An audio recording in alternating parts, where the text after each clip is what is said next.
전립선암 환자가 많이 늘었다고 하잖아요. 네. 실제로 원장님께서도 판독을 요새는 많이 하시나요? 처음 왔을 때에 비해서는 확실히 MRI 촬영하시는 분들이 많이 느신 상태시고 해서 MRI 상에서 또 의심되는 소견들이 생각보다 굉장히 많습니다. 그래서 조직검사로 이어지는 경우가 거의 50%에서 60%는 요즘 되는 것 같고, 조직검사 한 분들에서 거의 한 70% 정도는 지금 암이 나오고 있는 상태여서 생각보다 전립선 암이 진짜 요즘 굉장히 많다고 생각을 하고 있는 요즘입니다.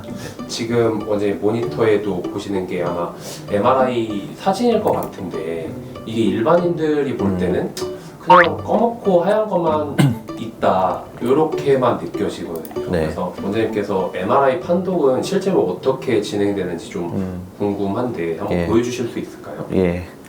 MRI가 사실 봐야 될 게 굉장히 많아서 초음파나 CT에 비해서는 좀 많이 설명드리기가 좀 복잡할 수 있는데, 일단 저희가 하는 워크 프로세스를 한번 보여드리도록 하겠습니다. MRI는 이제 굉장히 여러 각도에서 여러 장의 결국 사진을 이제 찍게 된다고 생각하시면 되고, 저희가 UL에서 가장 기본적으로 찍고 있는 거는 우선 요 T2 강조 영상이라고 합니다.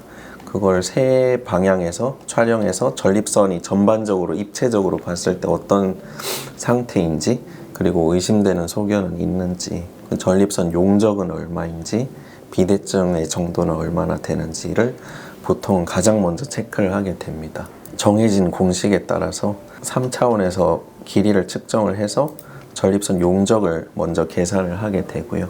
그 다음으로 이제 저희가 보게 되는 건 환자분 PSA 수치입니다. 보통 이제 PSA가 3 이상 되시는 분들이 MRI를 찍으시는 경우가 많고, 하지만 이제 PSA가 높다고 해서 뭐 모두가 다 암이 되는 건 아니고, 보통은 이제 비대증 자체에 의한 PSA 상승도 있고 만성적인 염증에 의한 PSA 상승도 있기 때문에, 여기에서 이제 암이 정말로 있는지 확인을 하려면은 MRI를 참고를 하는 경우가 많습니다. 부피를 측정을 하는 과정과 PSA 수치를 결합을 하면은 저희가 요즘 PSA 밀도라는 수치를 사용을 합니다. 그래서 PSA를 전립선 MRI에서 추정된 전립선 용적을 나눠서 계산된 값을 PSA 밀도라고, PSA 덴시티라고 표현을 하는데요. PSA 밀도가 0.15에서 0.2 이상이 되면은 일반적인 PSA 상승군에 비해서 전립선 암의 가능성이 조금 높지 않을까, 그런 임상적인 임프레션을 가지고 이제 MRI 판독을 시작하게 됩니다. 모니터에 띄워진 사진이 혹시 암병변이 발견됐던 경우인가요? 네, 맞습니다. 그래서 이분 같은 경우에는 초음파상에서는 암이 잘 안 보였던 경우로 PSA가 약 7.2 정도로 상승되셔서 MRI를 찍으신 경우이고, 오른쪽, 왼쪽이고 앞쪽, 뒤쪽이라고 생각을 하시면 됩니다. 그래서 여기가 이제 골반뼈 사이에 껴있는 전립선이라고 보시면 되고, 그 앞쪽으로 방광, 그 뒤쪽으로 직장이 있습니다. 그래서 여기 보이시는 이 동그란 기관이 전립선이라고 생각을 하시면 되고요. 저희 이행대라고 하는 부위와 변연대라고 하는 부위에 우선은 경계를 확인을 하는 겁니다. 그래서 어디까지가 변연부인지 어디까지가 이행부인지 먼저 확인을 하면서 저희가 전립선 상태를 전반적으로 확인을 하고요. 전립선 암 같은 경우는 대부분 변연부에 생기는 경우가 많은데, 여기 이렇게 좀 하얗게 보이는 거 있으시잖아요. 보통은 이제 정상 전립선 이렇게 좀 T2 영상에서는 하얗게 보이는 게 일반적으로 정상 소견으로 간주가 됩니다. 하지만 이제 이렇게 만성적인 염증이 있으신 분들은 전립선이 전반적으로 이렇게 좀 어둡게 나타나실 수가 있고요. 그 중에서도 전립선 암은 거기서보다도 조금 더 어둡게 나타나는 경향이 있습니다. 그래서 이분 같은 경우에도 오른쪽 변연부 쪽에 보시면은 이렇게 동그란 검은 혹이 있는 것을 볼 수가 있습니다. 일단은 T2 강조 영상에서 저희가 의심되는 소견이 어떤지 전반적으로 보게 됩니다. 그래서 이분 같은 경우에는 오른쪽 변연부 미드글랜드 레벨에 우선 하나의 혹이 의심이 되시고, 여기도 조금 의심이 되는 상황입니다. 하지만 이제 요 MRI를 볼 때 요 영상 하나만 보고 판단을 하는 게 아니고, 저희가 이제 확산 강조 영상, 그리고 T2 강조 영상, 그리고 동적 조형 증강 영상 세 가지를 종합적으로 봐서 그걸 판단을 하게 되고요.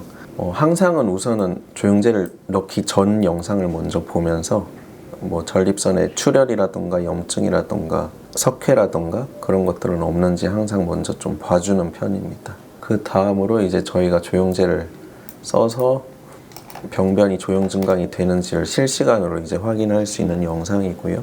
5초에서 10초 간격으로 전립선 전체를 한 번씩 훑으면서 이게 초 단위로 조영 증강이 어떤 패턴으로 되는지 볼 수 있어서 전립선 암 보는데 굉장히 특화된 영상이라고 할 수가 있습니다. 이 동적 조영 증강 영상에 대해서 짧게 설명을 드리면은 다른 영상들에 비해서 화질은 비교적 조금 안 좋은 편인데 여기에 조영제가 어느 부위에서 어떻게 차들어오는지 실시간으로 확인이 가능해서 전립선 비대증의 정도는 어떤지, 비대증 결절들의 경계는 어떤지, 그리고 암이 의심된다면 어느 부위에서 정확히 암이 의심되는지 좀 더 정확하게 알 수 있어서 저는 굉장히 선호하는 영상 중 하나입니다. 시간이 지나면서 조금씩 조영제가 차들어옵니다.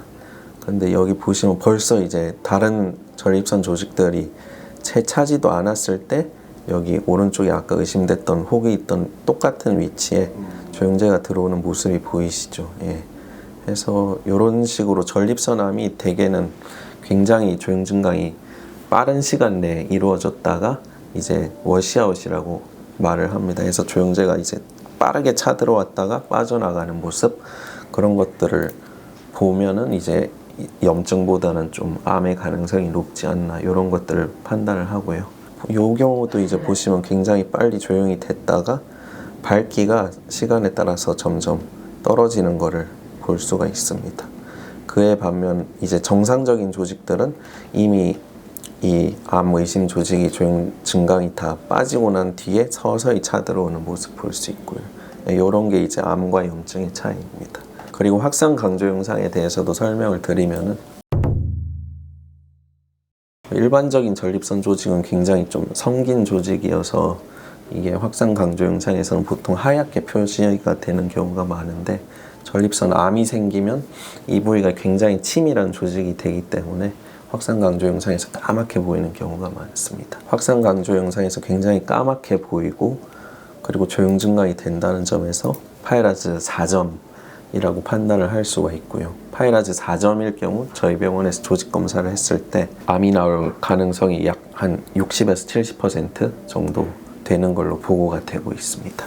그래서 이분 같은 경우에는 이렇게 MRI 소견이 기본적으로 파이라즈 스코어링을 할 수가 있겠고요.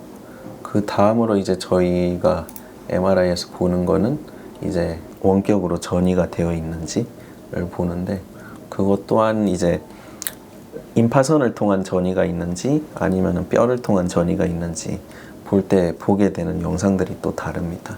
마지막에 한 1분 정도 촬영을 하게 되는 게 전이 검사입니다. 골반 쪽에 대해서는 이제 저희가 MRI 찍을 때도 전이가 있는지 없는지 임파선 쪽은 좀 집중해서 촬영을 하는 편이고요. 골반 아래쪽까지 임파선들 전반적으로 볼 수가 있고요.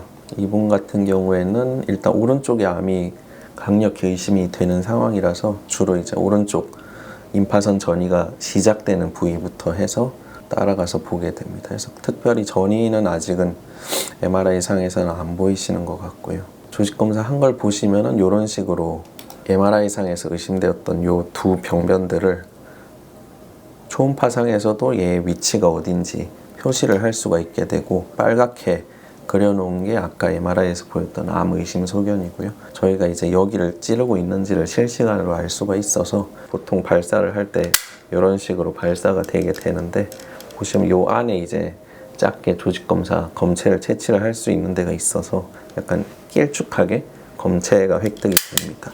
표적 조직 검사를 각 표적마다 2군데에서 3군데 정도 진행을 하고 MRI에서 안 보이는 암이 있을 수도 있기 때문에 보통 PSA가 높으신 분들 중에서 표적 조직 검사를 했는데 표적에서는 암이 안 나오는데 이제 표적이 아닌 다른 곳에서 암이 나오는 경우도 왕왕 있습니다. 그래서 그런 것들을 미리 확인을 하기 위해서 이제 저는 표적 조직 검사랑 체계적 조직 검사를 같이 진행을 하고요.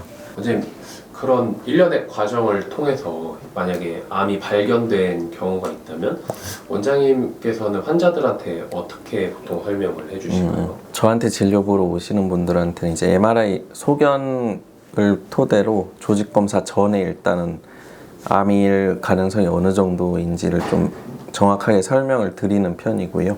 암일 가능성이 조금 높으면은 이제 미리 조금 언지를 드리면서 조직 검사하고 이제 암이 확진이 됐을 때 좀 놀라실 수 있기 때문에 미리 조금 알려드리는 편입니다.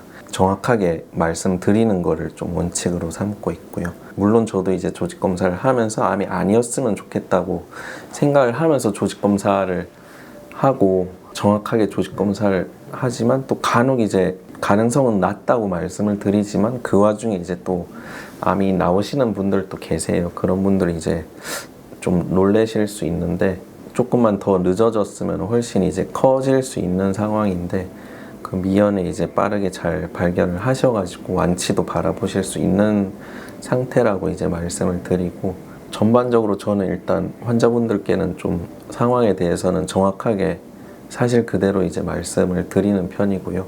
조기에만 발견되면 대부분 이제 치료 성적이 굉장히 좋은 암 중 하나이기 때문에 만약에 이제 정말로 수술을 하고 싶지 않으시면은 약물 치료랑 방사선 치료 같이 충분히 조절을 잘 할 수 있는 약들도 많이 나와 있고 그리고 약 효과도 요즘은 굉장히 좋습니다. 해서 전혀 이제 그런 치료하는 거를 두려워하실 필요도 없으시다고 생각이 되고요. 예.